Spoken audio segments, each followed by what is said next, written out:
Olá, galera que nos acompanham em nosso canal do YouTube, naqueles vídeos em que falamos sobre conciliação, mediação e arbitragem. Hoje, em nosso último vídeo, aliás, nós falamos sobre a homologação da sentença arbitral estrangeira no Superior Tribunal de Justiça com relação aos contratos internacionais. Hoje nós vamos falar um pouco sobre as vantagens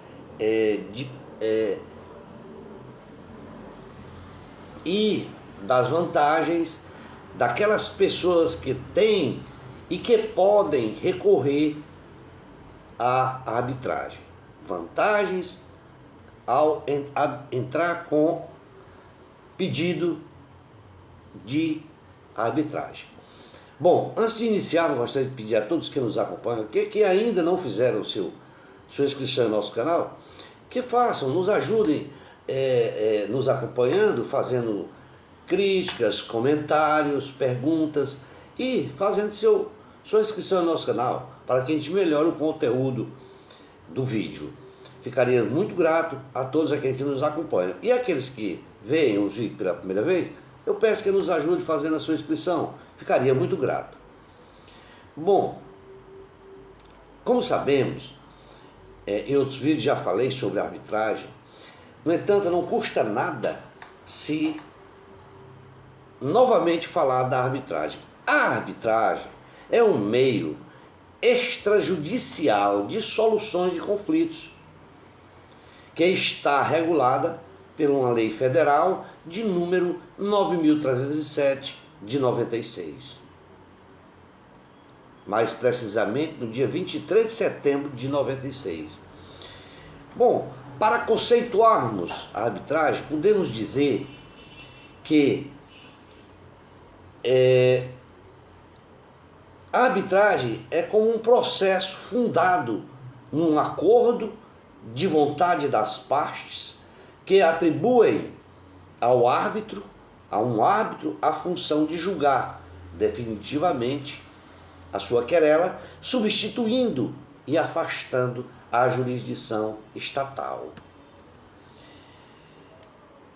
Tem a arbitragem princípios, e os princípios estes princípios, ele inicia-se pelo princípio do devido processo legal, baseado na igualdade que está lá previsto na Constituição Federal, no artigo 5º, inciso 1. No princípio do contraditório e o da ampla defesa, que está lá previsto no artigo 5º, inciso 55, da Constituição Federal de 88. O princípio da imparcialidade e da independência jurídica dos árbitros, que está lá previsto no artigo 5º, inciso 37 e 53 da Constituição Federal. Também no artigo 144 e 147 do Código de Processo Civil. Também tem o princípio do livre convencimento, que trata da autonomia da vontade das partes. Bom, as pessoas, elas podem, certo, utilizar da arbitragem, sendo qualquer pessoa física, maior de 18 anos, que tenha discernimento, bem como as pessoas jurídicas, que poderão valer-se da arbitragem para dirimir litígios relativos a direitos patrimoniais disponíveis. Os envolvidos em momento desta celebração contratual ou no surgimento de um impasse tem que ser de forma expressa, em que acordam entre si e que tenham eventuais controvérsias dirimidas por meio da arbitragem. Uma vez acordada, ou adotada, aliás, pelas partes, não será mais possível recorrer ao judiciário. A partir do momento em que você adota a arbitragem como o meio para dirimir o litígio, certo? Não pode mais recorrer ao judiciário, salvo em casos específicos, como por exemplo, casos de tutelas, cautelares e de urgência, onde o Poder Judiciário ele poderá apreciar a demanda, porém, apenas enquanto a arbitragem ainda não estiver instituída. A partir da instituição da arbitragem, o árbitro irá apreciar novamente a demanda para manter ou reavaliar a sua decisão. Isto está previsto lá no artigo 22A e 22B da Lei 9.307 de 96. O árbitro, de acordo com a lei da arbitragem, ele pode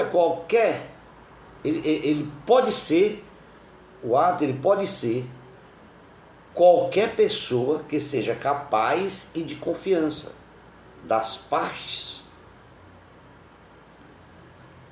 Esta pessoa capaz e de confiança das partes poderá ser o árbitro, conforme está previsto no artigo 13 da lei de arbitragem. As partes também poderão escolher os árbitros ou optarem por uma câmara arbitral. No entanto, lembra-se de que na escolha de mais de um árbitro, o julgamento ele será sempre em número ímpar de julgadores. Isso é uma situação em que ocorre quando as partes recolhem ou escolhem os árbitros ou optam por uma câmara arbitral. Faz aquela opção pela câmara arbitral. O árbitro, que é um juiz de fato e de direito, e é aquele em que vai decidir. Portanto, o que for decidido por um árbitro terá a mesma força que uma decisão proferida por um juiz estatal, um juiz togado, não estando, portanto, sujeito a recurso ou homologação do Poder Judiciário. Nós vemos isso lá no artigo 18. As principais vantagens da arbitragem, em primeiro lugar, nós observamos que é a própria escolha.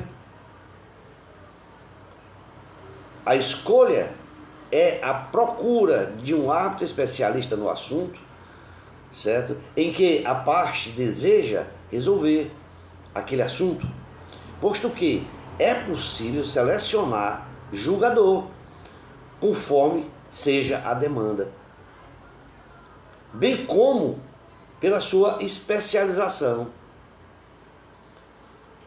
Citamos como exemplo aqui uma questão relacionada à construção civil. Procuramos então um árbitro que entenda de engenharia, não é? Portanto, essa é uma das principais vantagens da arbitragem. Segundo, a gente observa que a segunda vantagem é a segurança jurídica. A sentença arbitral no ordenamento jurídico pátrio é um título executivo. Portanto, deve-se esta segurança jurídica. Tem força de título executivo. Se for firmado o acordo e a pessoa não cumpre, você pode usar aquele título e fazer a sua execução no judiciário. Quanto ao rito e ao idioma, nós afirmamos que o procedimento arbitral ele não necessita de formalidade, ele não se segue determinadas formalidades, mas sim um processo, certo? Porque o rito na arbitragem não é como um processo estatal que tem determinadas finalidades, mesmo porque o idioma não necessariamente tem que ser em português, certo? Posto que podem participar da arbitragem pessoas de diferentes idiomas. Bom, este procedimento arbitral, ele é um procedimento diferenciado do estatal, mesmo porque ele tem sigilo, e o sigilo é uma regra dentro da arbitragem. Ele é diferente do processo convencional, onde todas as pessoas podem observar e os dados e informações que estão expostos no processo estatal, no processo convencional, está exposto a qualquer pessoa. Portanto, ele se diferencia pelo sigilo, que é uma regra. Uma outra vantagem é pela celeridade. É por ser o processo arbitral célere, rápido, diligencioso. Em um processo arbitral, certo? Se você comparar ele com o processo convencional, facilmente se observa que em um processo convencional, facilmente vai se chegar a vários anos da demanda. Existe casos que tem processos que demandam mais de 10 anos, sem contar com o julgamento final da demanda, que pode ser tecnicamente insatisfatório à parte ou às partes. Portanto, esta vantagem da celeridade é também de suma importância para que você se utilize da arbitragem. No processo de arbitragem, existem duas cláusulas importantes. A primeira é a compromissória e o compromisso arbitral. O que observamos é que entre estes dois termos existem diferenças. A diferença desses termos, muito embora sejam bastante simples, geram muitas dúvidas. Portanto, devemos conhecer e saber que a cláusula arbitral ou compromissória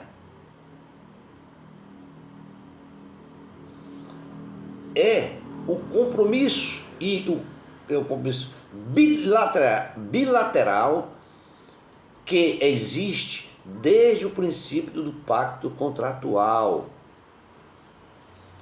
Já o compromisso arbitral é quando as partes, após o surgimento de uma controvérsia, acordam entre si que eles vão se submeter à arbitragem para solucionar os problemas oriundo de um contrato formalizado sem cláusula compromissória. Lembrando que a opção pela arbitragem jamais poderá ser tácita. Ainda recomenda-se folha à parte e com bastante destaques para evitar nulidades, principalmente nos contratos de adesão. Nos contratos de adesão, a cláusula compromissória só terá eficácia se o próprio aderente requerer a instituição da arbitragem ou concordar sempre é expressamente com a instituição da arbitragem, desde que esteja escrito, ou seja, desde que por escrito, em documento anexo, ou até em negrito, com a assinatura ou visto, especialmente para aquela cláusula.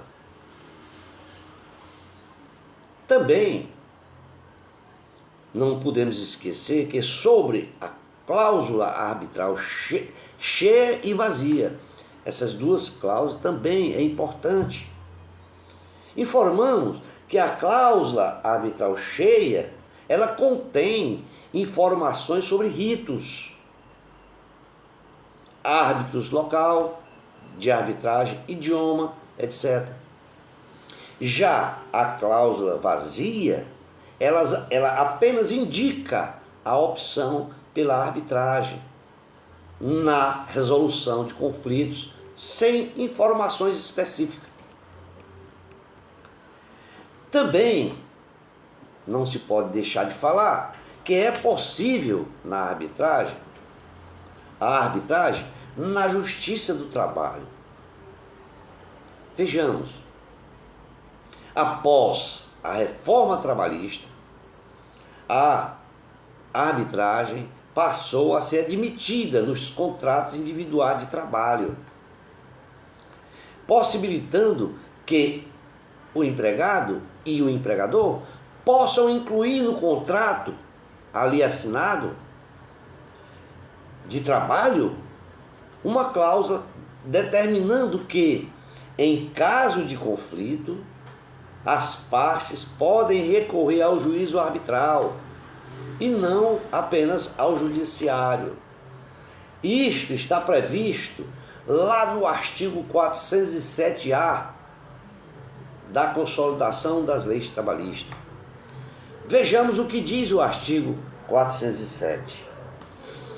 Nos contratos individuais, abre aspas, nos contratos individuais de trabalho cuja remuneração seja superior a 2 vezes o limite máximo estabelecido para os benefícios do regime geral da Previdência Social, poderá ser pactuada cláusulas compromissórias de arbitragem, desde que por iniciativa do empregado ou mediante a sua concordância expressa nos termos previstos na Lei 9.307 de 96.